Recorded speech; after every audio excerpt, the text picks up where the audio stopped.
কেউ একজন আমাদের লাইভের লিঙ্কটা একটু মেসেঞ্জার গ্রুপে দিয়ে দাও। লাইভের লিঙ্কটা একটু মেসেঞ্জার গ্রুপে কেউ একজন দিয়ে দাও।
সবাই জয়েন করো না, আমি সবাই জয়েন করলে শুরু করতেছি। লাইভ দেওয়া হয়েছে।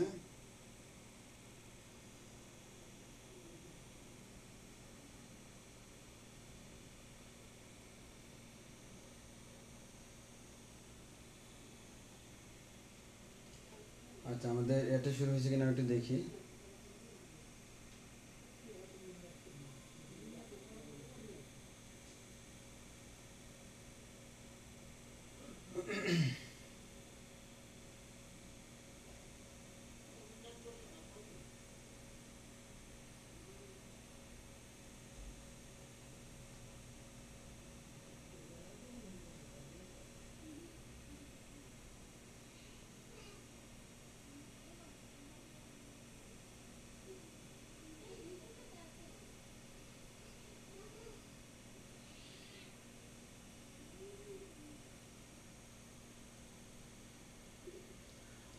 আচ্ছা, সবকিছু ক্লিয়ার আছে কিনা আমরা একটু জানাই, আর সবাই অ্যাটেন্ডেন্সটা দিয়ে দাও। সবাই অ্যাটেন্ডেন্সটা দিয়ে দাও, আর সবকিছু ক্লিয়ার আছে কিনা আমাকে একটু জানাও।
আচ্ছা, আমি এখনই শুরু করব। সবাই জয়েন করো না, আর সবাই অ্যাটেন্ডেন্স, যারা অ্যাটেন্ডেন্স দাও না একটু তাড়াতাড়ি অ্যাটেন্ডেন্স দিয়ে নাও। যারা অ্যাটেন্ডেন্স দাও নাই তাড়াতাড়ি অ্যাটেন্ডেন্স দিয়ে নাও।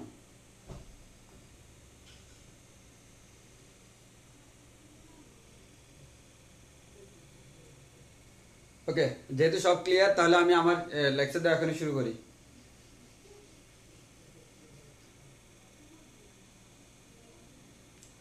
ওকে, তাহলে আমরা লাস্ট ক্লাসে আমরা যে কাজটা করছিলাম, লাস্ট ক্লাসে আমরা তাপগতীয় নির্দেশক চিত্র পড়ছিলাম। যে নির্দেশক চিত্র বলতে আমরা কি বুঝছিলাম, কোনো একটা এই যে আমাদের যদি গ্রাফ আমরা এরকম আঁকি এক্স অক্ষ বরাবর আমাদের ভলিউম থাকবে, ওয়াই অক্ষ বরাবর প্রেসার থাকবে, তখন আমি তাকে বলি নির্দেশক চিত্র। তাহলে একটু ভালো করে খেয়াল করি, আমরা নির্দেশক চিত্র বলতে কি বুঝতেছি আমরা একটু বলি। তাহলে আমরা নির্দেশক চিত্র বলতে যেটা বুঝছি, প্রথমে আমরা লাস্ট ক্লাসে পড়ছিলাম নির্দেশক চিত্র। এই নির্দেশক চিত্র বলতে আমরা কি বুঝবো, আমাদের এক্স অক্ষ বরাবর আমরা দিব ভলিউম, ওয়াই অক্ষ বরাবর দিব প্রেসার। যদি আমরা এক্স অক্ষ বরাবর ভলিউম দিই, ওয়াই অক্ষ বরাবর প্রেসার দিই, এরপর আমি কোনো একটা গ্যাস নিয়ে কাজ করি, তার বিভিন্ন প্রপার্টি নিয়ে আমি যদি গ্রাফ আঁকি, যেমন আমার গ্রাফটা সাপোজ গ্রাফটা হইলো এরকম, হইতে পারে গ্রাফটা আমার এরকম, হইতে পারে গ্রাফটা আমার এরকম, অর্থাৎ যে ধরনের গ্রাফই হোক না কেন, এই যে এটাকে এই যে আমাদের এই চিত্রটাকে আমরা বলতেছি নির্দেশক চিত্র। এবং আমাদের কোনো একটা মনে করো সিলিন্ডার, এই সিলিন্ডারের মধ্যে কিছু পরিমাণ গ্যাস আবদ্ধ আছে সাপোজ। এরপর আমরা যে কাজটা করলাম, এখানে যদি আমরা তাপ দিয়ে তার আয়তনটা বাড়াই দিই, এখানে কাজ করি, তখন আমরা বলতে পারি আমাদের কৃত কাজ DW ইকুয়ালস টু আমরা বলতে পারি PdV।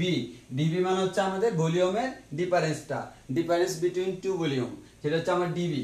এরপর হচ্ছে আমরা এখান থেকে আমরা বলতে পারি DW মানে হচ্ছে আমার কৃত কাজ। আর আমাদের এই কৃত কাজটা আমরা কি দিয়ে পাবো, প্রেসারকে ভলিউমের ডিফারেন্স দিয়ে গুণ করে। কিন্তু কখনো যদি আমার প্রেসারটা চেঞ্জ হয়, তখন হবে এরকম dP ইন্টু V, এর মানে ভলিউম কনস্ট্যান্ট কিন্তু প্রেসারটা চেঞ্জ হচ্ছে।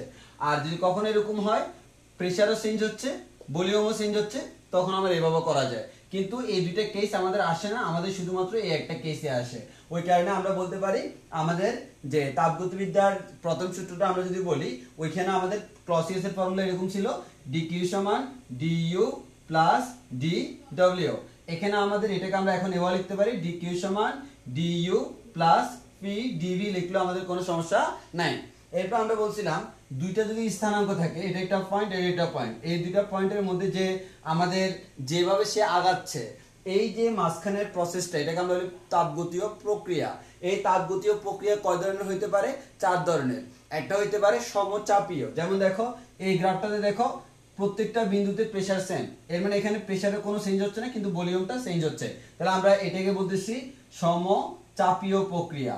আবার আমরা যদি বলি এই যে এই গ্রাফটা, এই গ্রাফে দেখো আমার ভলিউমের কোনো চেঞ্জ হচ্ছে না, প্রেসারের চেঞ্জ হচ্ছে, এটাকে আমরা বলতে পারি সম আয়তনীয় প্রক্রিয়া। কি বলতে পারি, সম আয়তনীয়। আর যদি কখনো সম আয়তনীয় হয়, সম আয়তনীয় প্রক্রিয়ায় ডিবি এর মান কত, 0, কিন্তু আয়তনের কোনো পরিবর্তন হয় না, তখন আমাদের এটা 0 হয়ে যাবে। তখন আমরা বলতে পারবো ডিকিউ সমান কত, ডিইউ।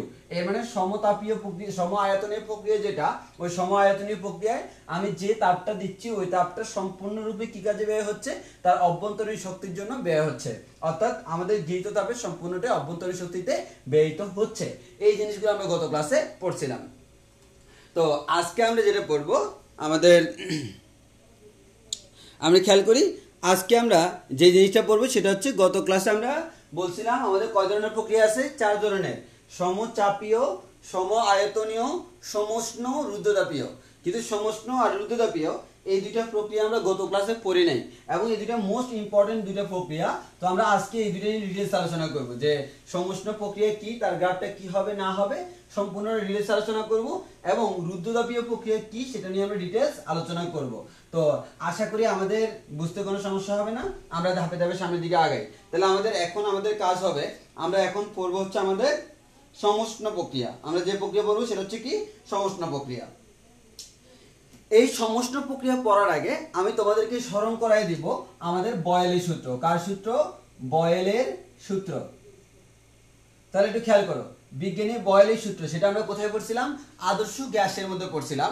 এবং তোমরা আশা করি কেমিস্ট্রি যদি পরিমাণ, আমাদের কেমিস্ট্রির 1 নাম্বার অধ্যায় যেটাকে আমরা পরিবেশ রসায়ন, ওই পরিবেশ রসায়ন পড়লে সেখানে তোমরা আশা করি বয়েলের সূত্র পড়ে ফেলছো।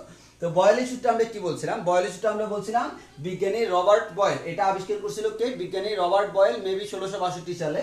তো বিজ্ঞানী রবার্ট বয়েল বলেন, যদি আমাদের কোন একটা গ্যাসের চলরাশি কয়টা আছে, 3টা। একটা হচ্ছে প্রেসার, আরেকটা হচ্ছে ভলিউম, আরেকটা হচ্ছে টেম্পারেচার। এই 3টা যে আছে, প্রেসার, ভলিউম, টেম্পারেচার, এই 3টার মধ্যে আমার যদি টেম্পারেচারটা কনস্ট্যান্ট হয়, আমার টেম্পারেচারটাকে আমি কি রাখবো, কনস্ট্যান্ট রাখবো, কনস্ট্যান্ট। টেম্পারেচারটাকে কনস্ট্যান্ট রাখলে পি এবং বি এর যে রিলেশন, এই দুইটার যে রিলেশন, ওই রিলেশনটা প্রকাশ করছে কে, বিজ্ঞানী বয়েল। তাহলে বিজ্ঞানী বয়লের সূত্রের মাধ্যমে আমরা কি করতে পারি, বিজ্ঞানী বয়লের সূত্রের মাধ্যমে আমরা বলতে পারি টেম্পারেচার যদি কখনো কনস্ট্যান্ট থাকে, মানে টেম্পারেচারের কোনো পরিবর্তন না হয়, তখন প্রেসার এবং ভলিউমের যে রিলেশন সেটাকে আমরা বলি বিজ্ঞানী বয়লের সূত্র। এবং বিজ্ঞানী বয়লের সূত্র অনুসারে যদি কখনো টেম্পারেচার কনস্ট্যান্ট রাখা হয়, তাহলে তার প্রেসার এবং ভলিউম একটা আরেকটার ব্যস্তানুপাতিক। অর্থাৎ গ্যাসের আমাদের ভলিউম বাড়লে প্রেসার কমে, ভলিউম কমলে প্রেসার বাড়ে। যেমন আমরা সিম্পল একটা এক্সাম্পল দিতে পারি কি, আমরা যদি বলি এই যে এটা হচ্ছে আমাদের কোন একটা সিলিন্ডার, তাহলে আমাদের সিলিন্ডারের মধ্যে একটা পিস্টন আছে। এবার আমি যে কাজটা করলাম, এই যে আমার ভলিউম ছিল আগে আমাদের V1, এখন আমি এটার ভলিউমটা কমাই দিলাম। ভলিউমটা কমাই কি করলাম, ভলিউমটা কমাই আমি এখানে নিয়ে আসলাম। অর্থাৎ আমাদের বর্তমান যে বর্তমান ভলিউমটা হচ্ছে আমাদের V2। তো স্পষ্টতই তুমি দেখতে পাচ্ছ V1 is less than V2, এর মানে ভলিউমটা আমি কমাই দিলাম। এখন ভলিউম কমানোর কারণে কি হচ্ছে, ভলিউম কমানোর কারণে আমার এখানে ভলিউম যখন আমি কমাই দিলাম, এই ভলিউম কমানোর কারণে আমার আগে গ্যাসগুলো যতটুকু স্থান দখল করছিল এখন কিন্তু তার থেকে আরো কম স্থান দখল করে। তাহলে দেখো, ধরে নিলাম এখানে আমার 1000টা কণা ছিল, 1000টা কণা আগে যতটুকু জায়গার মধ্যে ছিল এখন আরো কম জায়গার মধ্যে আছে। তাহলে 1000টা কণা যদি আরো কম জায়গার মধ্যে আসে, এবার তুমি চিন্তা করো তাহলে কি আমাদের তাদের মধ্যে ঘর্ষণ বেড়ে যাবে না, সংঘর্ষ বেড়ে যাবে না? অবশ্যই বাড়বে। তাহলে এর প্রভাবটা কি? এর প্রভাবটা হচ্ছে, তুমি সাধারণত তোমার মাথায় এই প্রশ্নটাই আসবে যে ভাই আমার যদি এটাকে আমি সংকুচিত করি বলি, এখানে আমার টেম্পারেচারটা বেড়ে যাবে যেহেতু কণাগুলো কাছাকাছি চলে আসছে।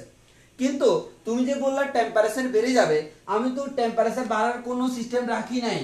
যে আমি আগেই বলছি টেম্পারেচারটা কি থাকবে, কনস্ট্যান্ট থাকবে। এখন কিভাবে কনস্ট্যান্ট থাকবে সেটা আমরা একটু পরে দেখবো, বাট আমার কথা হচ্ছে টেম্পারেচার কনস্ট্যান্ট থাকবে। এর মানে তুমি ভলিউম কমাই দিলে তুমি এমন কোনো সিচুয়েশন সৃষ্টি করছো তার টেম্পারেচার বাড়ার কোনো উপায় নাই। তাহলে ভলিউম যে কমাইছো তার একটা প্রভাব পড়বে তো, হ্যাঁ পড়বে। এই প্রভাব যেহেতু টেম্পারেচারের উপর পড়ার কোনো আমাদের চান্স নাই, তাহলে প্রভাবটা কার উপর পড়বে, প্রেসারের উপর পড়বে। তাহলে তার যেহেতু টেম্পারেচার বাড়বে না, এবার দেখা যাবে যেহেতু বেশি গ্যাসটা এবার অল্প জায়গার মধ্যে চলে আসছে, এবার তার প্রেসারটা কি হবে, বেড়ে যাবে। তাহলে দেখো আমি ভলিউম কি করলাম, কমাই দিলাম, প্রেসার বেড়ে গেল। তাহলে আমি ভলিউম কমাই দিলাম, প্রেসার বেড়ে গেল।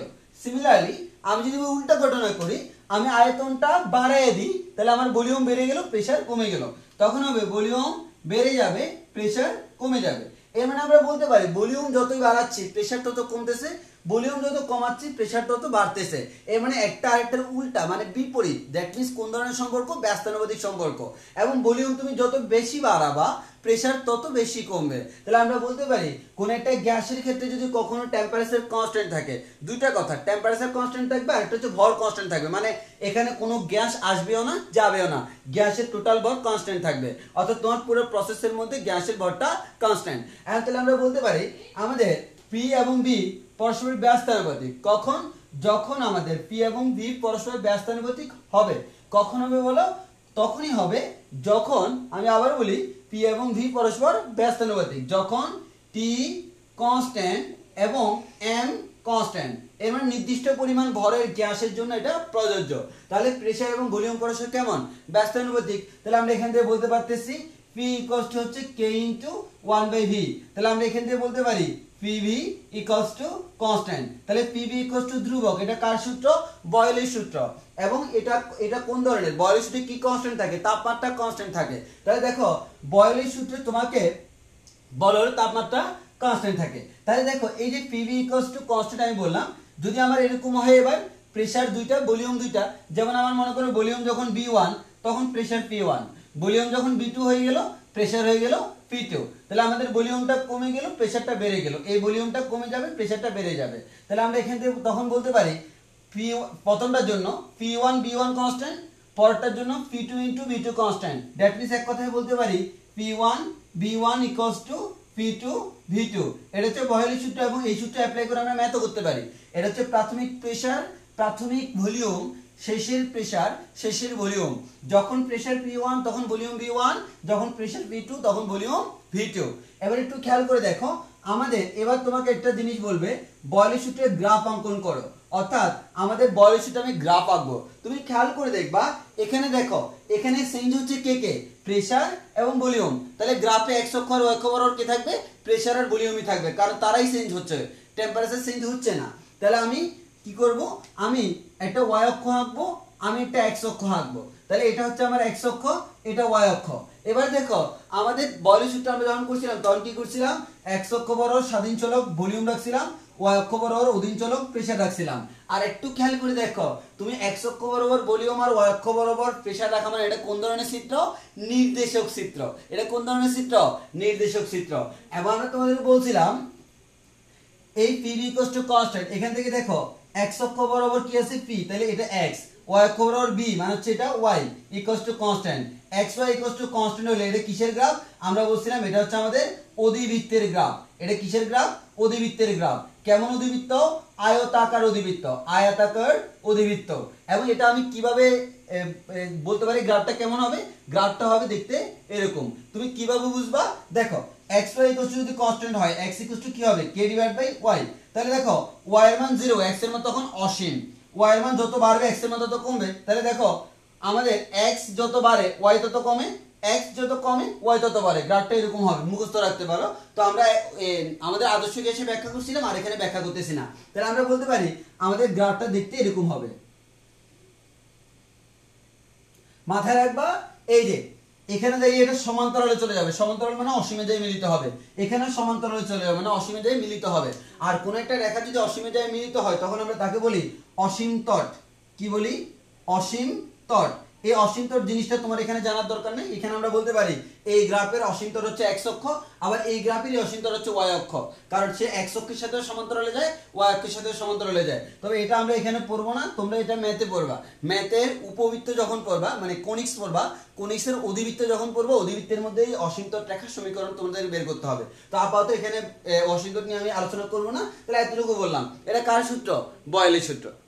এবার আসো, আমি তো বললাম বয়লের সূত্র, তাহলে বয়লের সূত্র কে কনস্ট্যান্ট, টেম্পারেচার কনস্ট্যান্ট। তাহলে আমরা বলতে পারি আমি এটাকে বলতেছি এটা হচ্ছে আমার বয়লের সূত্র। K constant, temperature constant. Temperature constant মানে হচ্ছে তাকে আমরা বলি আইসোথার্ম। আইসোথার্ম, আইসো মানে কি একই, থার্ম মানে কি তাপমাত্রা। তাহলে তাপমাত্রা এক হইলে তাকে আমরা আইসোথার্ম বলতে পারি। আর তাকে আমরা আরেকটা বলতে পারি সমুষ্ণ। সমুষ্ণ মানে কি, আমরা যদি একটু ভাগ করে লিখি এটাকে বলতে পারি সমুষ্ণ মানে সম প্লাস উষ্ণ। তাহলে সম প্লাস উষ্ণ মানে কি, সমান উষ্ণতা, সমান উষ্ণতা। সমান উষ্ণতা মানে কি, সমান তাপমাত্রা। তাহলে আমরা একটা কথা বলতে পারি সমান উষ্ণতা মানে হচ্ছে সমান তাপমাত্রা। তাহলে আমি যেটাকে বয়লের সূত্র বলতেছি সেই বয়লের সূত্রে টেম্পারেচার কনস্ট্যান্ট, আর টেম্পারেচার কনস্ট্যান্ট হলে তাকে আমরা আইসোথার্মো বলতে পারি। আইসো মানে একই, থার্ম মানে হচ্ছে তাপমাত্রা, আর আইসোথার্ম মানে হচ্ছে আমাদের একই তাপমাত্রা। আর বাংলায় যদি বলি, বাংলায় বলবো তাকে আমি সমুষ্ণ। সমুষ্ণকে সন্ধি বিচ্ছেদ করলে কি হয়, সমযোগ উষ্ণ। সম মানে কি সমান, উষ্ণ মানে উষ্ণতা। তাহলে উষ্ণতা যদি সমান হয়, উষ্ণতা মিন্স কি তাপমাত্রা, তাহলে তাপমাত্রা যদি সমান হয় তাকে আমরা বলি সমুষ্ণ। সমুষ্ণ তাহলে আমাদের সিম্পল জিনিস। তাহলে আমরা একটা কথাই বলতে পারি সমুষ্ণ প্রক্রিয়া কোনটা, যে প্রক্রিয়ায় যে, এখন যেহেতু আমি তাপগতিবিদ্যা নিয়ে আলোচনা করতেছি তাহলে আমরা এভাবে বলবো যে তাপগতীয় প্রক্রিয়ায় তাপমাত্রা কনস্ট্যান্ট থাকে এবং প্রেসারের সাথে সাথে ভলিউমটা ব্যস্তানুপাতে পরিবর্তিত হয়, তাকে আমরা বলি সমুষ্ণ প্রক্রিয়া। অর্থাৎ এখানে প্রেসার এবং ভলিউম ব্যস্তানুপাতে পরিবর্তিত হবে। তুমি আদর্শ গ্যাসে পড়ছিলে বয়লের সূত্র, এখানে বয়লের সূত্র পড়বা না, তুমি পড়বা সমুষ্ণ। তাহলে আমরা বলবো সমুষ্ণ মানে কি সমান উষ্ণতা মানে সমান তাপমাত্রা। তাহলে আমরা যে কথাটা বলবো যে তাপগতীয় প্রক্রিয়ায় প্রত্যেকটা পয়েন্টে তার উষ্ণতা বা তাপমাত্রা সমান থাকে তাকে আমরা বলি সমুষ্ণ প্রক্রিয়া। এই সমুষ্ণ প্রক্রিয়া কার সূত্র মেনে চলে, বয়লের সূত্র। এখানে এভাবে বলবো সমুষ্ণ প্রক্রিয়া বয়লের সূত্র মেনে চলে, কারণ বয়লের সূত্র যে কথা বলে সমুষ্ণ আমাকে সেম কথা বলে, ওই কারণে আমরা বলবো সমুষ্ণ প্রক্রিয়া বয়লের সূত্র মেনে চলে। তাহলে আমরা একটু আমার শীট থেকে দেখাই, এই শীটের ছবি আমি তোমাদেরকে দিয়ে দিব। তাহলে দেখো ডেফিনেশনটা আমার শীটে কিভাবে লেখা আছে, দেখো এই যে শীটের মধ্যে আশা করি দেখতে পাচ্ছ কি লেখা আছে, যে তাপগতীয় প্রক্রিয়া। শীটের মধ্যে কিন্তু তোমার বোর্ডের মতো নাই, শীটের আমি বোর্ডের মতো বুঝাইছি, আমি আমার মতো করে বুঝাইছি। হ্যাঁ, এবার হচ্ছে আমি শীটের মধ্যে দেখি শীটের মধ্যে কি লেখা থাকবে। দেখো যে তাপগতীয় প্রক্রিয়ায় সিস্টেমের, এটা সিস্টেমের হবে না, এটা সিস্টেমের হবে, সিস্টেমের চাপ ও আয়তনের পরিবর্তন হয়। দেখো প্রেসার এবং ভলিউম দুটোই চেঞ্জ হচ্ছে কিন্তু তাপমাত্রা স্থির থাকে, তাকে সমুষ্ণ প্রক্রিয়া বলে। এটি কার সূত্র মেনে চলে, বয়লের সূত্র।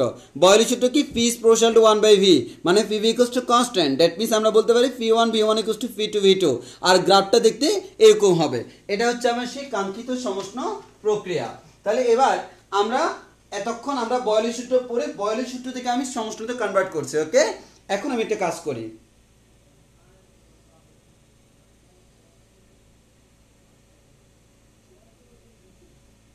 আচ্ছা তোমরা একটু ওয়েট করো, আমাদের ওই ফার্স্ট ইয়ারের ফ্রি ক্লাস চলতেছে, তো ওই ফ্রি ক্লাসে আমি একটু দেখি।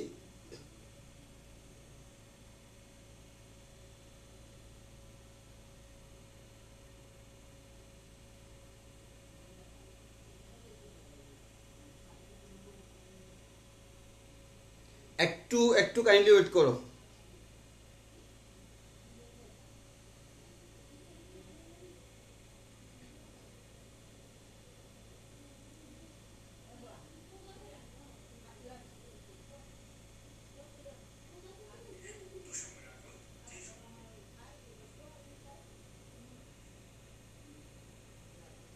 আমি একটু আমাদের ফার্স্ট ইয়ারের ক্লাসের লিঙ্কটা বিভিন্ন গ্রুপে একটু দিয়ে দিই, একটু কাইন্ডলি তোমরা ওয়েট করো।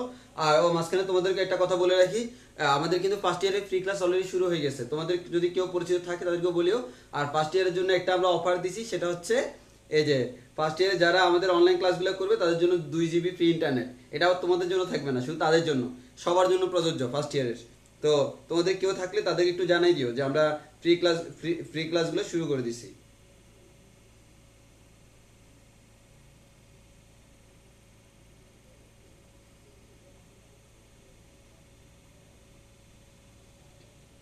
ওকে, তাহলে আমরা আমাদের কাজে আসি। তাহলে আমাদের ওইদিকে থাকো, এবার আসি। তাহলে আমি একটু ছবি তুলে নিই তোমাদের সুবিধার্থে, তোমাদেরকে পরে আমি ছবিটা দিয়ে দিব। তাহলে আশা করি সবাই বুঝে গেছো। আমরা আগে বয়লের সূত্র যেহেতু পড়ছি, ওই কারণে বয়লের সূত্র আমি আগে আলোচনা করলাম। বয়লের সূত্র আলোচনা করে দেন আমি এই যে আমাদের সমষ্টির কথাটা বললাম। তো তাহলে তোমাদের কাজ হচ্ছে, তোমরা অলরেডি বয়লের সূত্র বুঝে গেছো এবং কেন সেম সেটাও বুঝে গেছো। এবার আসে আজকের আলোচনা, মানে এটা হচ্ছে আমি পূর্ববর্তী জিনিসটা মনে করাই দিছি এবং কেন সমষ্টি আর বয়লের সূত্র সেম সেটাও বলছি। এবার আসো এই চ্যাপ্টার যখন পড়াবো, এই চ্যাপ্টার পড়ানোর সময় তো আর আমাদের এভাবে কখনো আলোচনা করা হবে না। তো আমি জাস্ট মনে করাই দিলাম। এবার আমি এই চ্যাপ্টারের মতো করে আলোচনা করি। তাহলে আমাদের এবার হেডলাইন হবে আমাদের সমষ্টি প্রক্রিয়া। গতদিন আমরা 4টা প্রক্রিয়া পড়ছিলাম, তার মধ্যে অত্যন্ত ইম্পর্টেন্ট একটা প্রক্রিয়া হচ্ছে সমষ্টি প্রক্রিয়া। এবং আজকে আমরা অনেক কিছু বলবো, অর্থাৎ একবার পুরো বেসিকটি ক্লিয়ার করে দিব। একটু ভালো করে জাস্ট মনোযোগ দাও, খুবই সোজা, মানে সোজা করে পড়লে সোজা, কঠিন করে পড়লে কঠিন। আমি খুব সোজা ভাষায় তোমাদেরকে ব্যাখ্যা করব, কোনো কিছু মুখস্থ করা লাগবে না, সব বুঝতে হবে, প্রত্যেকটা লাইন তুমি বুঝে যাবা, মাথার ভিতরে ঢুকে যাবে।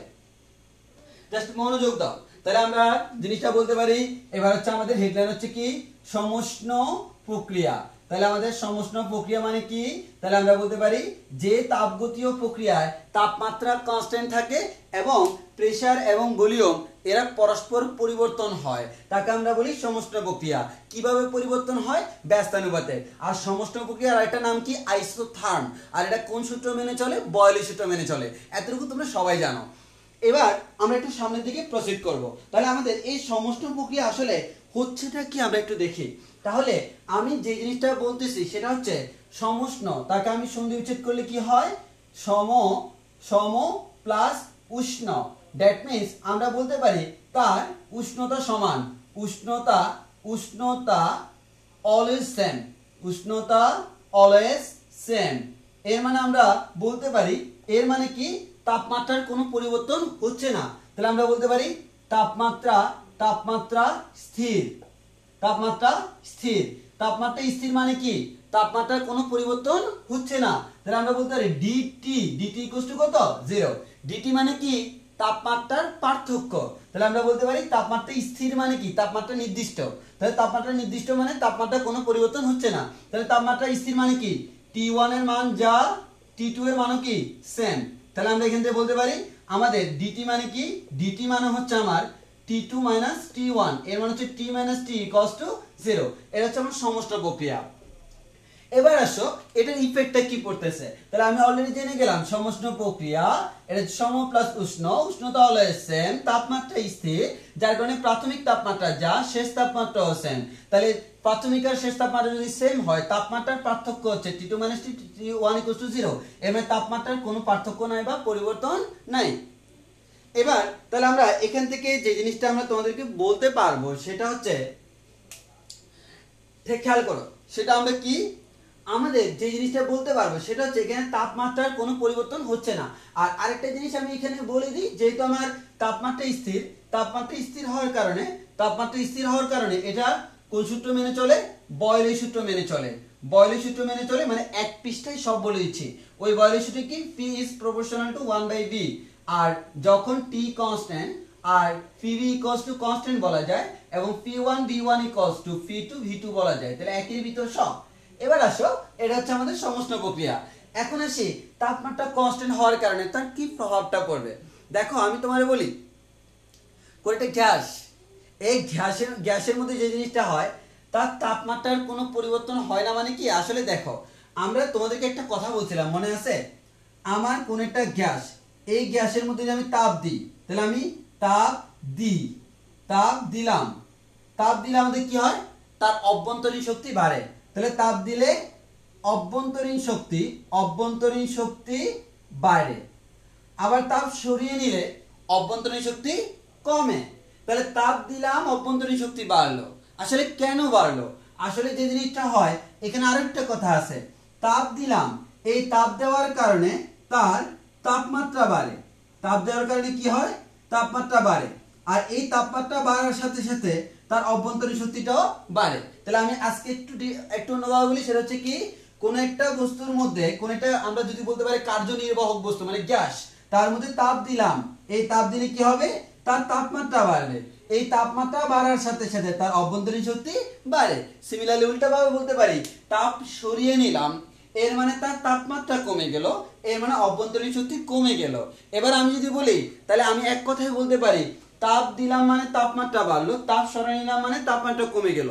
তাপমাত্রা বাড়া মানে অভ্যন্তরীণ শক্তি বাড়া, তাপমাত্রা কমা মানে অভ্যন্তরীণ শক্তি কমে যাওয়া। তাহলে এখন আমাকে বলো, তাপমাত্রা যদি পরিবর্তন না হয় তাহলে কি অভ্যন্তরীণ শক্তি পরিবর্তন হবে? জি না, অভ্যন্তরীণ শক্তির কোনো পরিবর্তন হবে না। তাহলে আমরা এখান থেকে একটা কথা বলতে পারি, আমার এখানে যেহেতু বলা হলো টি স্থির, তাহলে আমাদের টি স্থির, যার কারণে আমরা বলবো অভ্যন্তরীণ শক্তি ইউ কি? স্থির। তাহলে টি স্থির থাকার কারণে অভ্যন্তরীণ শক্তিও কি? স্থির হয়ে যায়। আর যেহেতু আমাদের টি স্থির, তাহলে আমরা বলতে পারি তাপমাত্রার পার্থক্য ডিটি ইকুয়ালস টু কত? 0। তাহলে যেহেতু টি স্থির, ইউ স্থির, তাহলে ইউ যদি স্থির হয়, অভ্যন্তরীণ শক্তির পরিবর্তন কত? অভ্যন্তরীণ শক্তির পরিবর্তন 0। তাহলে আমরা এখান থেকে বলতে পারি কি, আমাদের সমষ্ণ প্রক্রিয়ায় দুইটা কথা বলতে পারি। সমষ্ণ প্রক্রিয়ায় তাপমাত্রার পরিবর্তন 0 এবং অভ্যন্তরীণ শক্তির পরিবর্তন কত? 0। তাহলে আমি আবারও বলতেছি, আমাদের সমষ্ণ প্রক্রিয়া কি হচ্ছে, আমি এখানে লিখি। সমষ্ণ প্রক্রিয়া আমরা বলতে পারি, আমাদের তাপমাত্রার পরিবর্তন, তাপমাত্রার পরিবর্তন ডিটি ইকুয়ালস টু 0। আর সিমিলারলি অভ্যন্তরীণ শক্তির পরিবর্তন ডিইউ ইকুয়ালস টু 0। তাহলে আমরা জানি তাপগতিবিদ্যার প্রথম সূত্র কি বলতো? তাপগতিবিদ্যার প্রথম সূত্র হচ্ছে ডিকিউ সমান ডিইউ প্লাস ডিডব্লিউ। এবার বলো, আমাদের সমষ্ণ প্রক্রিয়া যদি বলা হয়, এই সমষ্ণ প্রক্রিয়ায় ডিইউ এর মান কত? 0। তাহলে আমার এই জিনিসটার মান হয়ে গেল 0। তাহলে আমরা বলতে পারি কি, আমরা বলতে পারি ডিকিউ ইকুয়ালস টু ডিডব্লিউ। তাহলে আমরা গত ক্লাসে মনে আছে, যখন আমরা পড়ছিলাম সম আয়তনীয়তা ছিল ডিকিউ সমান ডিইউ, তাহলে আমরা তখন দেখছিলাম আয়তনের পরিবর্তন না হওয়ার কারণে সম্পূর্ণ তাপ অভ্যন্তরীণ শক্তিতে কাজে লাগে। আর এখানে বলবো, এখানে তাপমাত্রার পরিবর্তন না হওয়ার কারণে অভ্যন্তরীণ শক্তিরও কোনো পরিবর্তন হয় না, যার কারণে সম্পূর্ণ তাপ কোথায় কাজে লাগে? কাজে লাগে। মানে আলটিমেটলি আমি যে পরিমাণ তাপ দিব সম্পূর্ণটাই কাজে রূপান্তরিত হয়। তাহলে আমি এখানে একটু মাথায় রেখেও, সম আয়তনীয় যখন বলছিল তখন কিন্তু আমাদের সম্পূর্ণটা কাজের রূপান্তর হয়ই নাই, সবগুলো অভ্যন্তরীণ শক্তিতে বের হয়ে গেছে। আর যখন বললাম সমষ্ণ, তখন কিন্তু আমাদের সম্পূর্ণটা কাজে রূপান্তরিত হয়ে গেছে, অভ্যন্তরীণ শক্তিতে কোনো ব্যয় হয় না। আবার বলতেছি কেন হয় না, কারণ এখানে ডিইউ এর মান হচ্ছে 0। তো আমি তাহলে আবার বলি, কি বলতেছি, সমষ্ণ প্রক্রিয়া উষ্ণতা সেম, যার কারণে তাপমাত্রার কোনো পরিবর্তন হচ্ছে না। তাপমাত্রার পরিবর্তন না হলে অভ্যন্তরীণ শক্তিরও কোনো পরিবর্তন হবে না। আর অভ্যন্তরীণ শক্তির পরিবর্তন না হলে ডিইউ এর মান 0, কারণ ডিইউ মিন্স ডিফারেন্স অফ আমাদের ইন্টারনাল এনার্জি। তাহলে অভ্যন্তরীণ শক্তির পরিবর্তন সেটা হচ্ছে আমাদের 0, যার কারণে আমরা বলতে DQ equals to DW. That means আমরা যে পরিমাণ হিট ট্রান্সফার করলাম সম্পূর্ণটা আমার ওয়ার্ক ডান বা আমার কৃত কাজে রূপান্তর হলো। তাহলে আমি যে পরিমাণ হিট ট্রান্সফার করলাম, তাহলে হিট ট্রান্সফারড বাই মি আমাদের is converted to work done, এটা আমার সম্পূর্ণটাই আমাদের কৃত কাজে কনভার্ট হয়ে গেল। তাহলে আমাদের এটাই হচ্ছে আমার টোটাল সমষ্ণ প্রক্রিয়া। তাহলে এই জিনিসটা মাথায় রাখতে হবে, সমষ্ণ প্রক্রিয়া ডিকিউ সমান ডি ডব্লিউ। তো আমাকে একটু কাইন্ডলি তোমরা এক্ষুনি কমেন্টে জানাই দাও যে এটার উপর কোনো আমাদের প্রশ্ন আছে কিনা, কারণ হচ্ছে আমার এটা একটা টপিকস, তো তাহলে এটার উপর প্রশ্ন থাকলে ঝামেলা আছে। তোমরা এটার উপর যদি কোনো জায়গায় যদি না বুঝে থাকো এখনই আমাকে প্রশ্ন করো, যে তোমরা যদি এই পুরো জিনিসটার উপর না বুঝে থাকো আমাকে এখনই কমেন্টে জানাও। আমি কিছুক্ষণ ওয়েট করি যে তোমরা কমেন্টে জানাও যে এটার এখানে কোথাও কোনো সমস্যা আছে কিনা।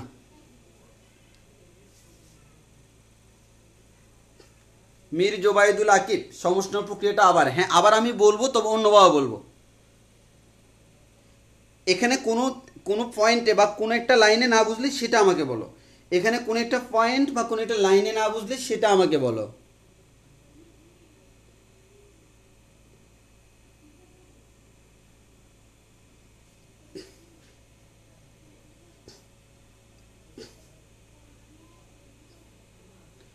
তন্ময় দাস, ভাই এটা কিভাবে সম্ভব, কোনটা কিভাবে সম্ভব?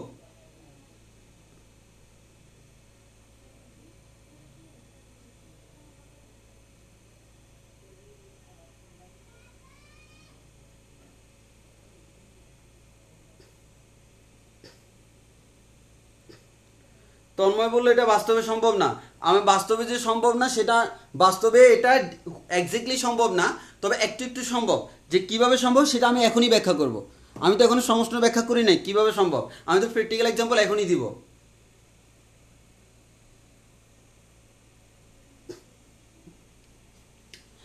ইভান সাইদ একটা ভালো প্রশ্ন করছে যে আমাদের অভ্যন্তরীণ শক্তি না বাড়লে কণাগুলো কিভাবে প্রসারিত হবে।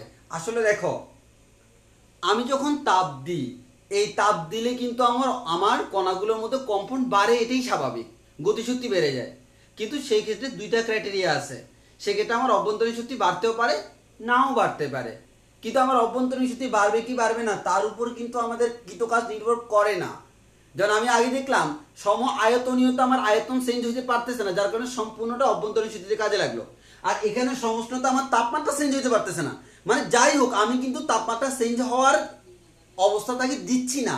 সে কিন্তু স্বভাবতই তাপমাত্রা চেঞ্জ করার কথা, কিন্তু আমি বলতেছি আমি কোনো না কোনোভাবে তাকে চেঞ্জ করতে দিব না। যদি তাপমাত্রা চেঞ্জ করতে না দিই, বাকি আছেটা কি? অবশ্যই আয়তন। কারণ তোমার কণাগুলো কম্পিত হলে দুইটা কাজ হবে, হয় তার তাপমাত্রা বাড়বে এবং আয়তনও বাড়বে, অথবা আমাদের তাপমাত্রা বাড়বে আয়তন বাড়বে না, অথবা তার আয়তন বাড়বে তাপমাত্রা বাড়বে না। তাহলে আমার এখানে হচ্ছে দেখি, আমার এখানে আমি তাপমাত্রা বাড়তে দিচ্ছি না, তাহলে আমার যে তাপটা আমি দিচ্ছি সেটা তো কোনো না কোনো কাজে লাগবে। সেটা কই যাচ্ছে? সেটা আয়তন বৃদ্ধিতে কাজে লাগতেছে, যেহেতু আমি তাপমাত্রা বাড়াতে দিচ্ছি না।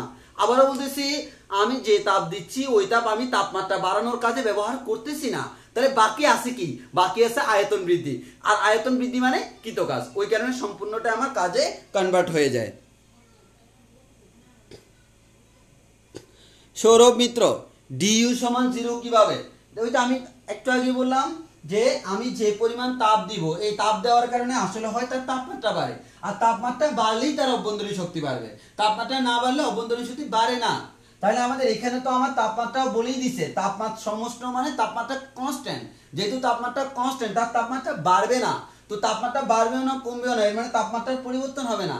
আর তাপমাত্রার পরিবর্তন না হলে তো অভ্যন্তরীণ শক্তি পরিবর্তন হওয়া সম্ভব না, কারণ তাপমাত্রা ফুললি আমাদের অভ্যন্তরীণ শক্তি ফুললি তাপমাত্রার উপর ডিপেন্ডেন্ট। আমাদের তাপমাত্রা বাড়লে অভ্যন্তরীণ শক্তি বাড়বে, তাপমাত্রা কমলে অভ্যন্তরীণ শক্তি কমবে। তাপমাত্রার কোনো পরিবর্তন না হলে অভ্যন্তরীণ শক্তির কোনো পরিবর্তন হবে না, সেটাই আমরা এখানে বুঝাতে চাচ্ছি। তো তাহলে আমাদের এতটুকু, এরপর আমরা সামনের দিকে প্রসিড করি। আরেকটু সমস্যা আরেকটু বাকি আছে।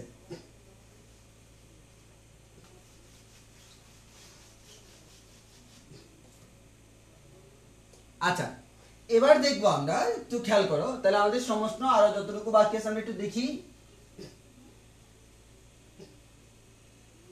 আচ্ছা, এবার প্রশ্ন হলো এটা কি সম্ভব, বা সম্ভব হলে কিভাবে আমি এটাকে সম্ভব করব? হ্যাঁ, কিভাবে সম্ভব করব? তাহলে দেখো আমাদের সেই কাজটা আমরা এখন করব। তাহলে এটা হচ্ছে আমার একটা সিলিন্ডার, আমি একটু সিলিন্ডারটাকে এভাবে আঁকি আমার সুবিধার জন্য। এটা হচ্ছে আবার সেই সিলিন্ডারের একটা পিস্টন, আর এটা হচ্ছে আমার কানেক্টিং রড, যেটা দিয়ে আমার কানেক্ট হয়, এটাকে আমরা কানেক্টিং রড বলি আমাদের মেকানিক্যালের ভাষায়। তো আমাদের এটা হচ্ছে একটা সিলিন্ডার, হ্যাঁ বুঝতে পারতেছো?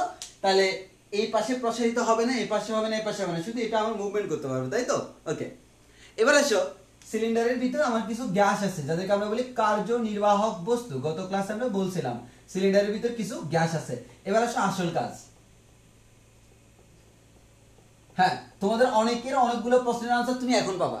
হ্যাঁ, এখন পাবা। দেখো তাহলে আমি করলাম কি যে কাজটা করলাম সেটা হচ্ছে, আচ্ছা খেয়াল করো, আমার এখানে আমরা যে জিনিসটা দেখতেছি, আমি যদি এখানে তাকে কম্প্রেস করে তার ভলিউমটা কমাই দিই, মানে তাকে এইদিকে ধাক্কা দিই, দেখো তাকে যদি আমি এইদিকে ধাক্কা দিই তাহলে কিন্তু তাকে আমি ধাক্কা দেওয়ার কারণে, তাহলে খেয়াল করো ধাক্কা দিচ্ছি মানে কি, আসলে জিনিসটা হচ্ছে এমন, আমরা দেখতেছি ডিকিউ সমান ডিইউ প্লাস ডিডব্লিউ, তাহলে আমার ডিডব্লিউ ইকুয়াল টু আমরা কি বলতে পারি, ডিকিউ মাইনাস ডিইউ। তাহলে আমরা বলতে পারি আমি যে কৃত কাজটা করব সেটা কয়টা অংশে ব্যয় হবে, সেটা হচ্ছে তাপ সৃষ্টি করবে, তার থেকে আমাদের অভ্যন্তরীণ শক্তির বিয়োগ যাবে। তা আমি যে কাজটা করব সেটা হচ্ছে, আমি এখানে কাজ করতেছি, দেখো আমি এই যে এটাকে কম্প্রেস করতেছি, তাহলে আমি যখন এটাকে ধাক্কা দিব তাহলে আমি কাজ করতেছি না, তাহলে কাজটা কয়টা অংশে রূপান্তর হওয়ার কথা, দুইটা, একটা হচ্ছে আমাদের অভ্যন্তরীণ শক্তি আর একটা হচ্ছে আমার কৃত কাজ, তাপ। এর মানে এখানে তাপ উৎপন্ন হবে, যেহেতু আমি কাজ করতেছি, এটাকে আমি সংকুচিত করে এখানে নিয়ে আসলাম। তাহলে তোমার মনে এখন প্রশ্ন থাকবে যে ভাই আপনি যে সংকুচিত করলেন, এই সংকুচিত করার কারণে এদের মধ্যে আরো এখন এই যে আমার এর ঘনত্ব বেড়ে গেল, এই ঘনত্ব বেড়ে যাওয়ার কারণে এখানে তো আমার তাপমাত্রা বেড়ে যাওয়ার কথা, তাপমাত্রা বেড়ে তো অভ্যন্তরীণ শক্তি বেড়ে যাওয়ার কথা। হ্যাঁ, বেড়ে যাওয়ার কথা, কিন্তু আমি বাড়তে দিব না। কিভাবে দিব না দেখো, এক নাম্বার কথা, এই গ্যাসটা, এই সিলিন্ডারটা কোন একটা বস্তু দিয়ে তৈরি না, ওই বস্তুটাকে আমি করব, এটা হচ্ছে একটা পরিবাহী পদার্থ দিয়ে, পরিবাহী। তাহলে যদি এটা পরিবাহী হয় তাহলে দেখো তুমি ধাক্কা দিলা, তাপমাত্রা বাড়লো, তাপমাত্রার ধর্ম কি, সবসময় উষ্ণ বস্তু থেকে শীতল বস্তুর দিকে যাবে। তাহলে যেহেতু তাপমাত্রা বেড়ে গেল, এর মানে এখানে উষ্ণতা বেশি আর পরিবেশে উষ্ণতা কম, যার কারণে এখান থেকে কিছু হিট বের হয়ে চলে যাবে, আর কিছু তাপ যদি বের হয়ে চলে যায় আস্তে আস্তে এটা ঠান্ডা হয়ে যাবে না। এখন আসো, তুমি তো বলতে পারো ভাই তাপ তো উৎপন্ন হচ্ছে, এখন আমি যে কাজটা করব, এই যে তাকে ধাক্কা দিলাম, এই ধাক্কাটা দিব স্লোলি, বা বলি ধীরে ধীরে ধাক্কা দিব, ধীরে ধীরে ধাক্কা দিব। তাহলে খেয়াল করো ধীরে ধীরে কেন, তুমি যদি স্লোলি ধাক্কা দাও, দেখো একবার আস্তে আস্তে আস্তে আস্তে নিয়ে যাচ্ছ, তাহলে অল্প একটু তুমি ধাক্কা দিলে তার জন্য অল্প একটু তাপমাত্রা বাড়বে না, আর ওই অল্প একটু তাপমাত্রা বেড়ে কিন্তু সেই পরিবেশের সাথে সাম্যাবস্থায় চলে আসবে। তাহলে তুমি যখন আস্তে আস্তে ধাক্কা দিচ্ছ, সে কিন্তু সাম্যাবস্থায় আসার টাইমটা পাচ্ছে। তাহলে দেখো আস্তে করে ধাক্কা দিলাম, আস্তে আস্তে আস্তে আস্তে আস্তে আমি সংকুচিত করতেছি, সে ওই আস্তে আস্তে একটু একটু করে যে তাপমাত্রা বাড়ে সেটা কিন্তু পরিবেশের সাথে সাম্যাবস্থায় চলে আসছে, যার কারণে আলটিমেটলি আমার কাছে মনে হচ্ছে তাপমাত্রা বাড়তেছে না। তাহলে তাপমাত্রা না বাড়ার জন্য কি করতে হচ্ছে, আমার এই যে সিলিন্ডার, এই সিলিন্ডারটা কি পরিবাহী দ্বারা তৈরি করতে হচ্ছে, এবং তার চারপাশের যে মাধ্যমটা, এই যে মাধ্যম, এই মাধ্যমটাকে আমরা বলবো, এই যে আমাদের তার চারপাশে মাধ্যমের আমাদের তাপগ্রাহিতা বেশি মাধ্যমের, কারণ মাধ্যমের তাপগ্রাহিতা বেশি মানে কি, মাধ্যম তাপ গ্রহণ করার ক্ষমতা বেশি।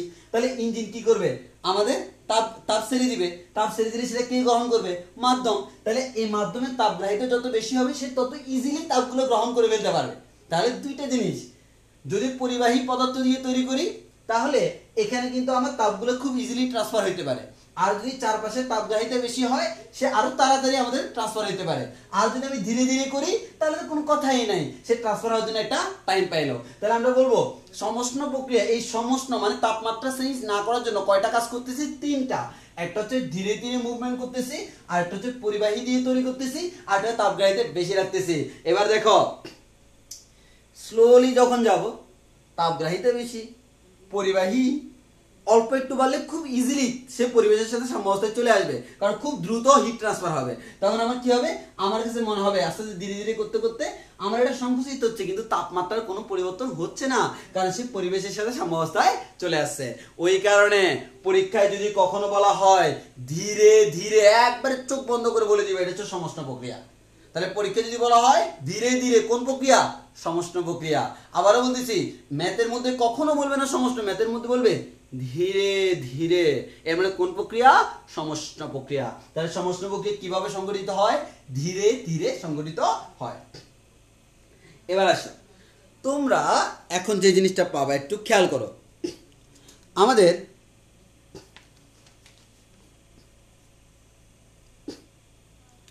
এখানে দেখো, তাহলে আমাদের সমষ্ণ প্রক্রিয়ার শর্ত পাবা, আর একটা হচ্ছে বৈশিষ্ট্য পাবা। এগুলো তোমরা লিখে নিবা। তবে আমি আমার খাতা এখানে লিখে আছে, আমি তোমাকে পড়ে পড়ে শোনাই।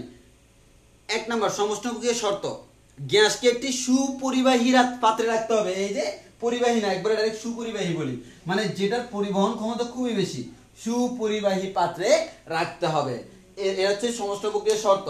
এরপর 2 নম্বর শর্ত হচ্ছে পাত্রের চারপাশের তাপগ্রাহিতা বা তাপ ধারণ ক্ষমতা অনেক বেশি হইতে হবে।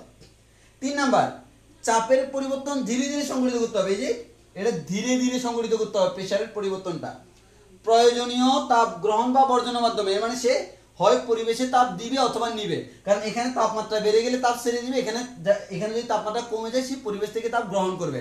যেমন তুমি খালি ধাক্কা দিও, তুমি টানবা না, টানার সময় ধীরে ধীরে টানবা, তখন সে ঠান্ডা হয়ে যাবে আর পরিবেশ থেকে তাপ নিয়ে সাম্যাবস্থায় চলে আসবে। তাহলে আমরা বলতে পারি এটা পরিবেশের সাথে তাপ গ্রহণ বা বর্জনের মাধ্যমে সে সাম্যাবস্থায় থাকে। এবার আসি বৈশিষ্ট্য, তাপমাত্রা স্থির রেখে। তাপমাত্রা স্থির রেখে এর মানে বৈশিষ্ট্য হচ্ছে এই কাজগুলো করলে তার কি হয়? তাপমাত্রা স্থির থাকে। স্থির থাকলে কার কার মধ্যে সম্পর্ক? প্রেসার এবং ভলিউম। আমাদের প্রেসার বাড়লে ভলিউম কমে, প্রেসার কমলে ভলিউম বাড়ে। তাহলে তাপমাত্রা স্থির রেখে গ্যাসের চাপ এবং আয়তনের মধ্যে পরিবর্তনটাই হচ্ছে সমষ্ণ পরিবর্তন। তাহলে সমষ্ণ পরিবর্তন কি? তাপমাত্রা স্থির রেখে গ্যাসের প্রেসার এবং ভলিউমের মধ্যে সম্পর্কটা।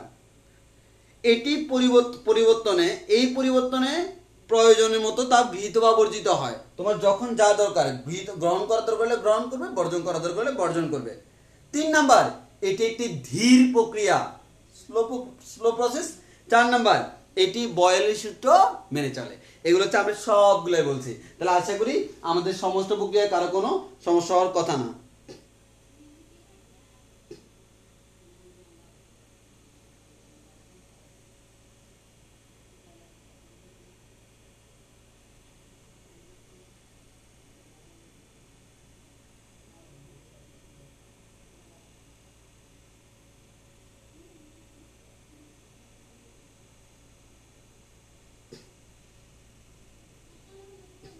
আচ্ছা, তাহলে আমরা কি বলতে পারলাম?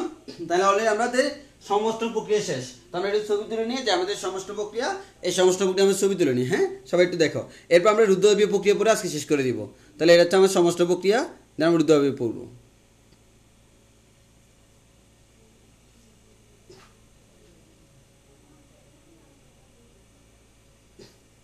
আচ্ছা, এবার তাহলে আমাদের সমষ্ণ প্রক্রিয়া শেষ। এবার হচ্ছে আমার রুদ্রতাপীয় প্রক্রিয়া পড়বো। তাহলে একটু খেয়াল করো, রুদ্রতাপীয় প্রক্রিয়া।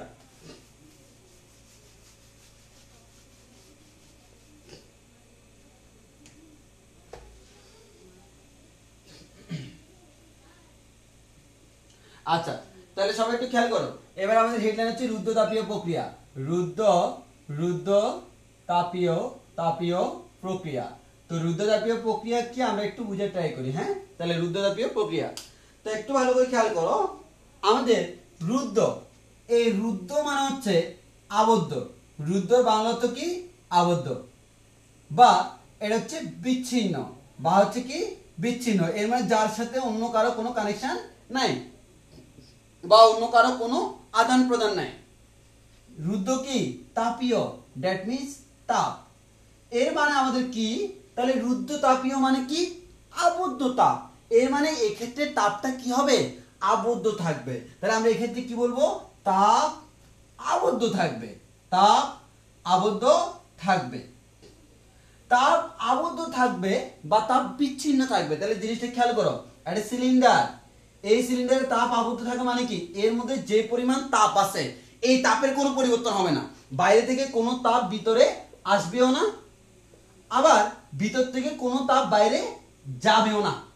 তাহলে আমরা বলতে পারি যে তাপগতীয় প্রক্রিয়ায় তাপের আদান প্রদান হয় না, তাহলে আমরা বলতে পারি তাপ আবদ্ধ থাকবে।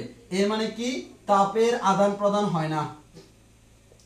তাপের আদান প্রদান হয় না।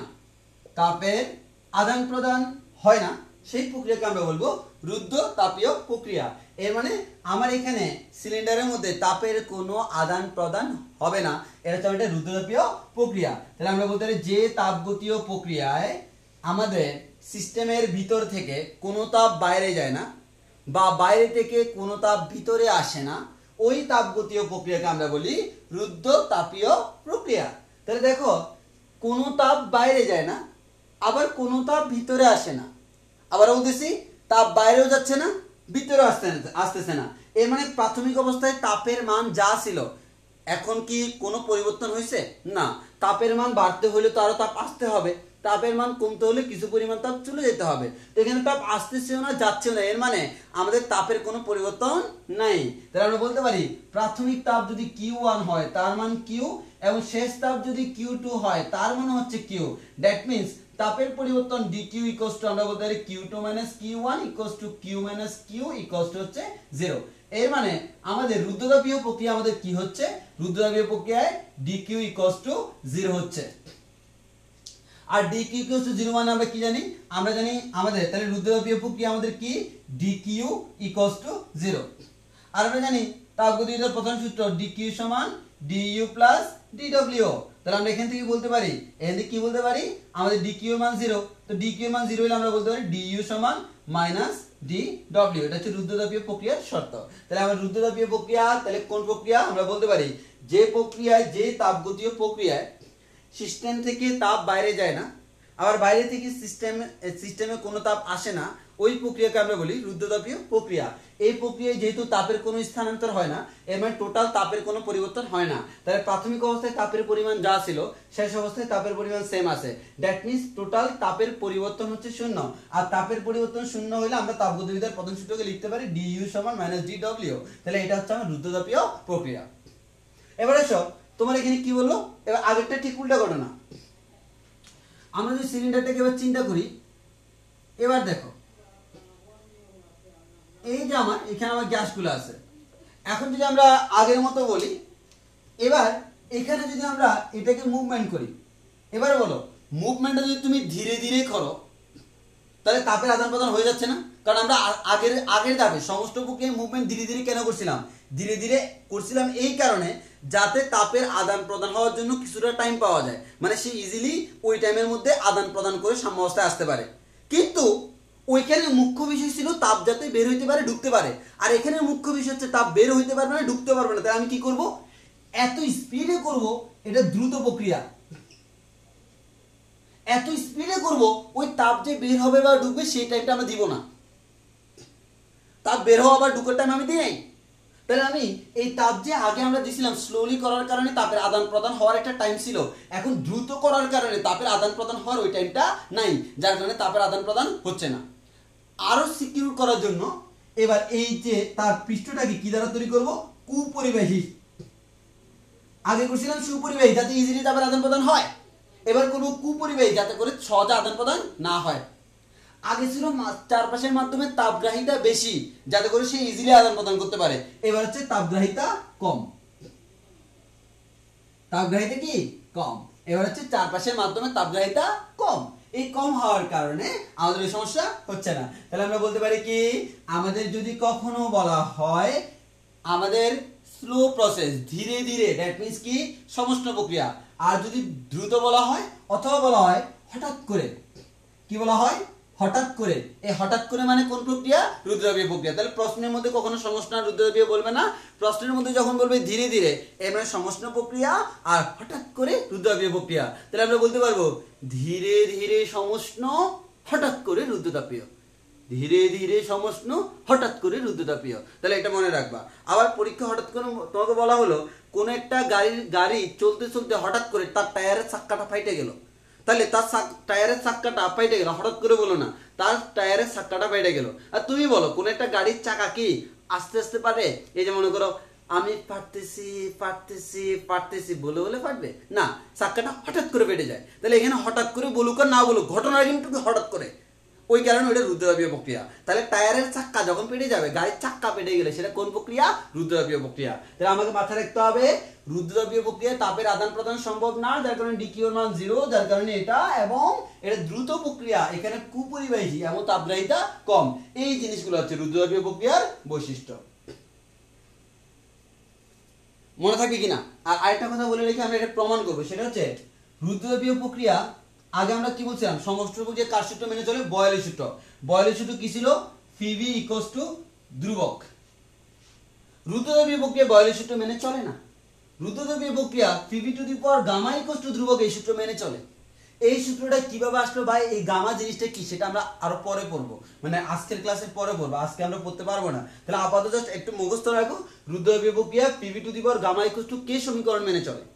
এবং সমষ্ণ প্রক্রিয়ার গ্রাফ যদি দেখতে এরকম হয়, রুদ্রতাপীয় প্রক্রিয়ার গ্রাফ দেখতে এরকম।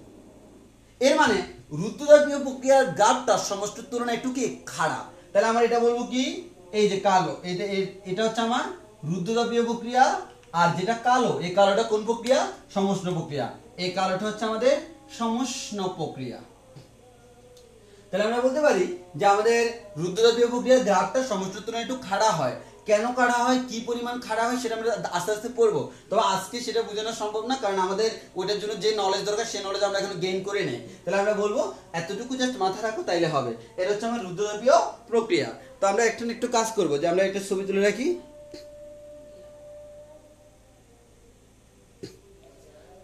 আচ্ছা,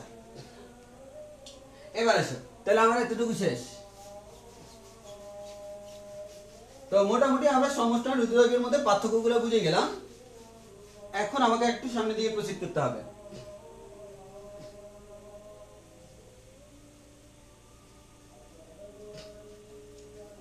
এবার আসো, আমরা কি করতেছি দেখো। এই জিনিসটা তোমরা তপন স্যারের বইতে পাবা না, বাট ইসাক স্যারের বইতে এটা আছে, তো আমাদের পড়তে হবে। এবার আসি, তাহলে আমরা পড়তেছি কোন প্রক্রিয়া? রুদ্রতাপীয় প্রক্রিয়া। তাহলে রুদ্রতাপীয় প্রক্রিয়া পড়তেছি। এবার আসো, রুদ্রতাপীয় প্রক্রিয়ার মধ্যে আমরা কি দেখলাম? এখানে গ্যাসের তাপের কোনো আদান প্রদান হয় না। তাহলে আমার ডিকিউ এর মান কত? 0। তাহলে আমরা বলতে পারি আমার তাপগতিবিদ্যার প্রধান সূত্র দেখতে কেমন হবে? আমাদের 0 = du + dw। এর মানে আমরা বলতে পারি আমাদের dw = আমরা বলতে পারি -du। তাহলে এটা হচ্ছে আমরা বলতে পারি আমাদের তাপ রুদ্রতাপীয় প্রক্রিয়ার রূপটা, মানে রুদ্রতাপীয় প্রক্রিয়া দেখতে এরকম, dw = -du। ওকে, এখন এখান থেকে আমরা যে কাজটা করব সেটা হচ্ছে আমরা এখান থেকে যে জিনিসটা করব সেটা হচ্ছে আমার একবার করব রুদ্রতাপীয়, একবার করব প্রসারণ, আরেকবার করব সংকোচন। তাহলে আসো, প্রথমে আমরা করব রুদ্রতাপীয় প্রসারণ করব, রুদ্রতাপীয় প্রসারণ। তাহলে তার আগে একটা কথা বলে রাখি, আমরা ধরে নিলাম আমরা তো আগেই বলছিলাম কোন একটা গ্যাসের অভ্যন্তরীণ শক্তি কতটুকু সেটা মেজারমেন্ট করা যায় না, শুধু আমরা পরিবর্তনটা মেজারমেন্ট করতে পারি, বাট ক্যালকুলেশন করে কিন্তু আবার এটা গেস করা যায়। তো আমি সাপোজ ধরে নিলাম তার প্রাথমিক অভ্যন্তরীণ শক্তি হচ্ছে U1, শেষ অভ্যন্তরীণ শক্তি হচ্ছে U2। তাহলে আমরা বলতে পারি অভ্যন্তরীণ শক্তির পরিবর্তন du = কত? U2 - U1, শেষ মাইনাস আদি। তাহলে আমরা বলতে পারি শেষ মাইনাস আদি, এটা হচ্ছে তার অভ্যন্তরীণ শক্তির পরিবর্তন। এবার আসো, আমাদের এখানে কি হয়? তাহলে আমরা এটাকে এভাবে লিখতে পারি না, dw = -du।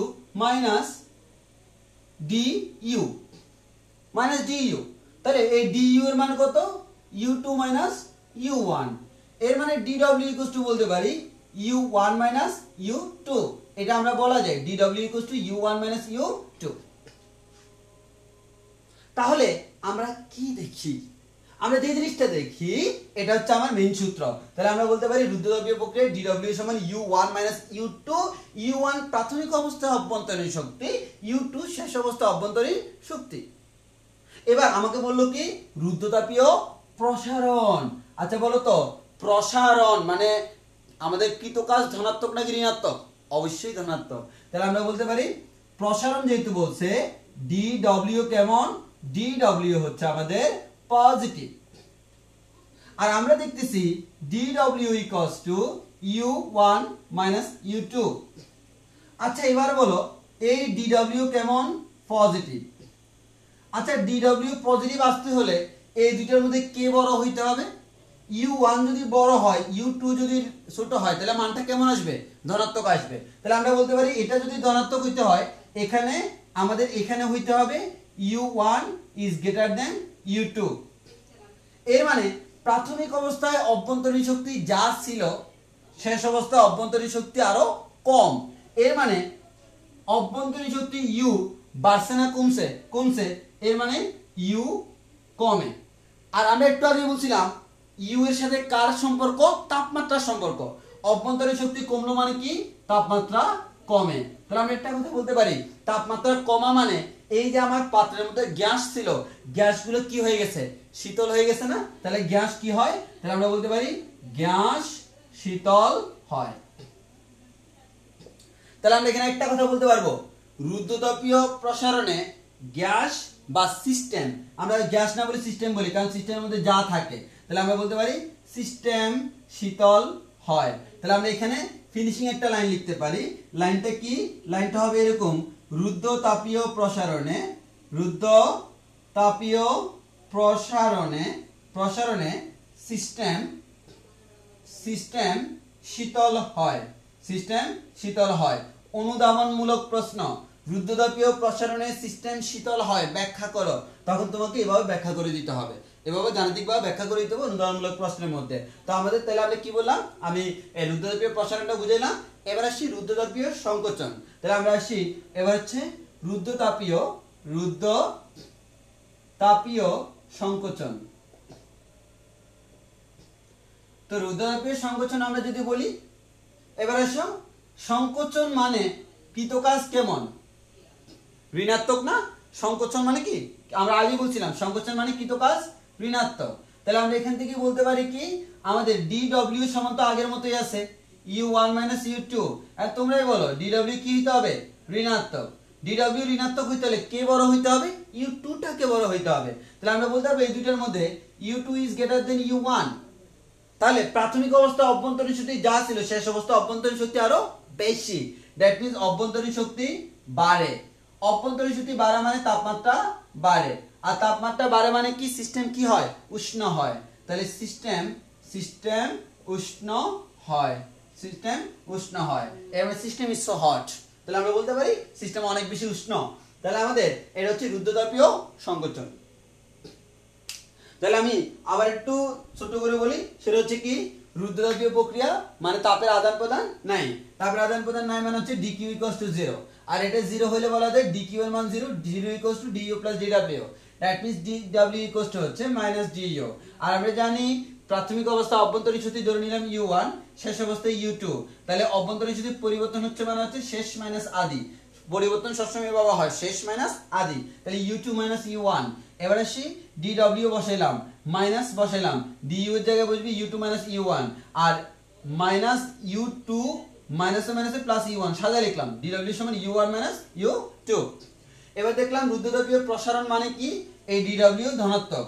এই dw ধনাত্মক হওয়ার কারণে এটা ধনাত্মক মানে কি আমার u1 থেকে u2 বিয়োগ করলে আনসারটা ধনাত্মক হইতে হবে। দ্যাট মিন্স প্রথমটা বড়। তাহলে আবার u1 বড় u2 ছোট। এর মানে প্রাথমিক অবস্থায় অভ্যন্তরীণ শক্তি যা ছিল শেষ অবস্থা আরো কম। এর মানে অভ্যন্তরীণ শক্তি কমে গেল। আর অভ্যন্তরীণ শক্তি কমলে তাপমাত্রা কি হয়? কমে। তাপমাত্রা কমলে সিস্টেম কি হয়? শীতল হয়। তাহলে আমরা বলতে পারি রুদ্ধতাপীয় প্রসারণে সিস্টেম শীতল হয়। এবার রুদ্ধতাপীয় সংকোচন, আমার সংকোচন মানে কৃতকাজ কেমন? ঋণাত্মক। dw যদি ঋণাত্মক হইতে হয় তাহলে আমরা বলতে পারি dw হচ্ছে নেগেটিভ। dw নেগেটিভ মানে কি? এই দুইটা থেকে বিয়োগ করব, কোনটা বড় হলে নেগেটিভ आंसर আসবে? সেকেন্ডটা। তাহলে আমরা বলতে পারি u2 is greater than u1। তাহলে সেকেন্ডটা প্রথমটার থেকে বড়। তাহলে আমাদের প্রাথমিক অবস্থা অভ্যন্তরীণ শক্তির তুলনায় শেষ অবস্থা অভ্যন্তরীণ শক্তি বেশি। এর মানে অভ্যন্তরীণ শক্তি বেড়ে গেল। তাহলে u বাড়লো। আর u বাড়া মানে কি? তাপমাত্রা বাড়া। তাপমাত্রা বাড়লে সিস্টেম কি হয়? উষ্ণ হয়। তাহলে আমরা বলতে পারবো রুদ্ধতাপীয় সংকোচনে সিস্টেম উষ্ণ হয়। এটা হচ্ছে আমার রুদ্ধতাপীয় সংকোচন এবং প্রসারণ। আমি এটা ছবি তুলে নিই।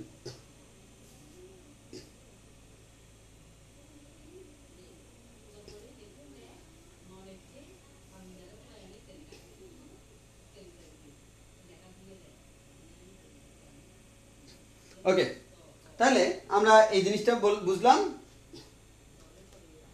এখন হচ্ছে তোমাদের এই যে আমি যদি শীট দিই, আমার শীটের মধ্যে তোমরা একটু খেয়াল করো, এই যে সুন্দরভাবে লেখা আছে। যদি আমার লেখাগুলো তো আমি আমার জন্য বানাইছি, সুন্দর করে লিখি নাই, তোমাদের শীটের জন্য বানাই নাই, তা আমি ছবি তুলে দিয়ে দিব।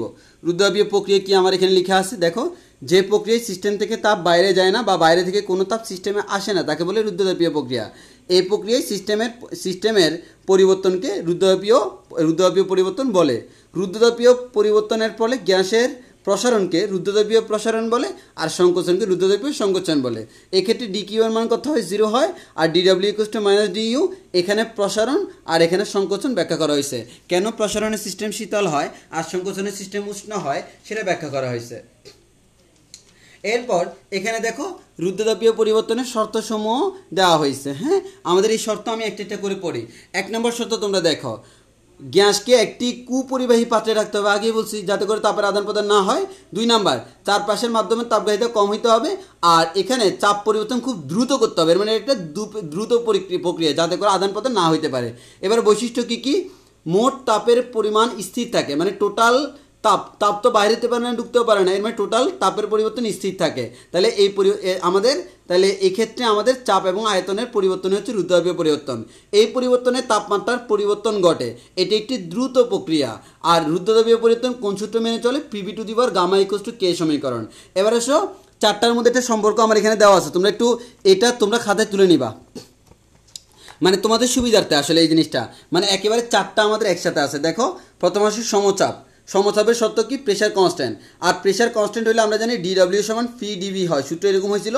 আর প্রথম সূত্র দেখতে কেমন হয়, ডিকিউ সমান ডিইউ প্লাস পি ডিবি, আর এটার গ্রাফটা দেখতে এমন।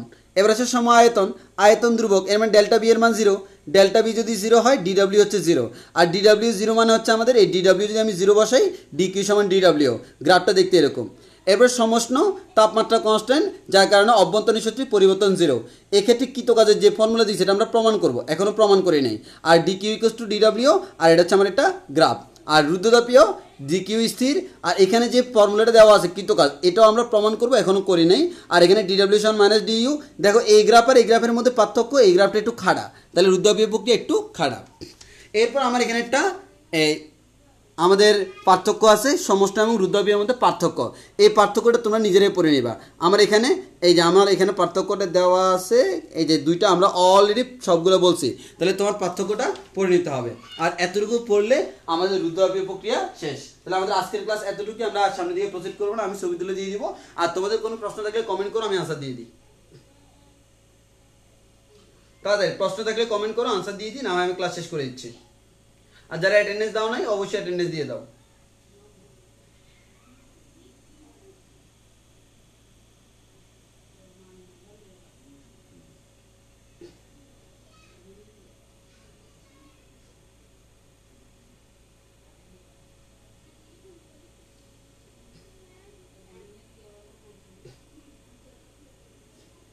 সাকিব বললো ধীরে ধীরে না বলে হঠাৎ। দেখো, ধীরে ধীরে মানে কি, স্লোলি আস্তে আস্তে করতে, এটা কিন্তু হঠাৎ কোনো প্রক্রিয়া না। দ্রুত মানে হঠাৎ করে করলো, দ্রুত করলো, তাহলে দ্রুত আর হঠাৎ করে সেম কথা। ওই কারণে ধীরে ধীরে বললে সমষ্ণ, হঠাৎ করে বা দ্রুত বললে রুদ্রতাপীয় প্রক্রিয়া।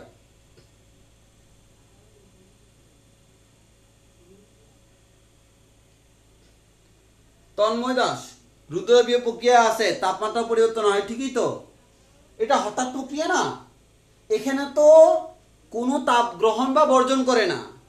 দেখো, একটু খেয়াল করো, রুদ্রতাপীয় প্রক্রিয়া যেটা, এই রুদ্রতাপীয় প্রক্রিয়া অভ্যন্তরীণ শক্তির পরিবর্তন হচ্ছে কিনা, হচ্ছে। তো অভ্যন্তরীণ শক্তির পরিবর্তন হচ্ছে মানে তাপমাত্রা পরিবর্তন হবে, যে দেখো না, রুদ্রতাপীয় প্রসারণে সিস্টেম শীতল হয়, শীতল হয় মানে কি, তাপমাত্রা কমে গেছে। আর সংকোচনে উষ্ণ হয় মানে তাপমাত্রা বেড়ে গেছে। তাপমাত্রার পরিবর্তন হয় না, কে বললো? তাপমাত্রার পরিবর্তন হয়, আমার তাপের পরিবর্তন হয় না। তাপমাত্রা সেম জিনিস না, মানে তাপের আদান প্রদান হচ্ছে না, কিন্তু সিস্টেমটা তুমি এটাকে সংকুচিত করলা, বড় করলা, তার কারণে একটা ইফেক্ট পড়বে না। এই ইফেক্টটা কার উপর পড়বে? তাপমাত্রার উপর পড়বে, কারণ অভ্যন্তরীণ শক্তির পরিবর্তন হচ্ছে মানে তাপমাত্রা পরিবর্তন হচ্ছে। তাপমাত্রা বাড়তেও পারে, কমতেও পারে। আচ্ছা, ইভান সাইদ বললো আমি যদি কুপরিবাহী ইউজ করি তাহলে আমার কেন দ্রুত করার প্রয়োজন? দেখো, তুমি যদি কুপরিবাহী ইউজ করো, কুপরিবাহী করলেও কিন্তু তোমার এই যে, যেহেতু তুমি এটা মুভমেন্ট করতেছো, অনেক জায়গা থাকে, বিভিন্ন জায়গায় তাপের আদান প্রদান হওয়া সম্ভব। তো আমার কথা হচ্ছে, আমাকে যদি পারফেক্ট করতে হয় দ্রুত করাটাই বেস্ট। তাহলে দ্রুত করলে ওই যে কোনো জায়গায় যদি ছিদ্র থাকে আর পারফেক্ট কুপরিবাহক কোনো কিছু পাওয়া যায় না, একটু একটু হলেও আমাদের কি হয়, আদান প্রদান হয়, তাহলে আমি দ্রুত করলে সেই চান্সটা দিচ্ছি না, তাহলে আমাদের ওই কারণে আমাদের দ্রুত করতে হবে।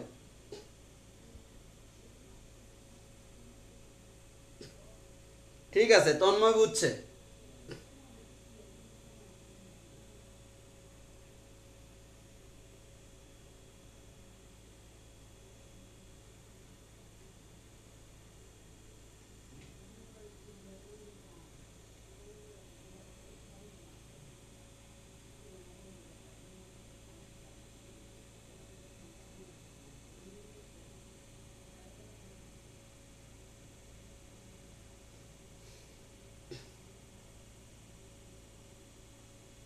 আচ্ছা, তাহলে আজকের ক্লাস এখানেই শেষ। আমাদের নেক্সট ক্লাস হবে আজকে কি বার, আজকে তো বুধবার, তাহলে নেক্সট ক্লাস হচ্ছে আমাদের শনিবার, শনিবার 7:15। আর তোমাদেরকে এটা রিকোয়েস্ট করবো, তোমাদের ফার্স্ট ইয়ার পরিচিত থাকলে বলে দাও যে কালকে ফার্স্ট ইয়ারের ক্লাস আমি নিব, আমি ফিজিক্স ক্লাস নিব কালকে।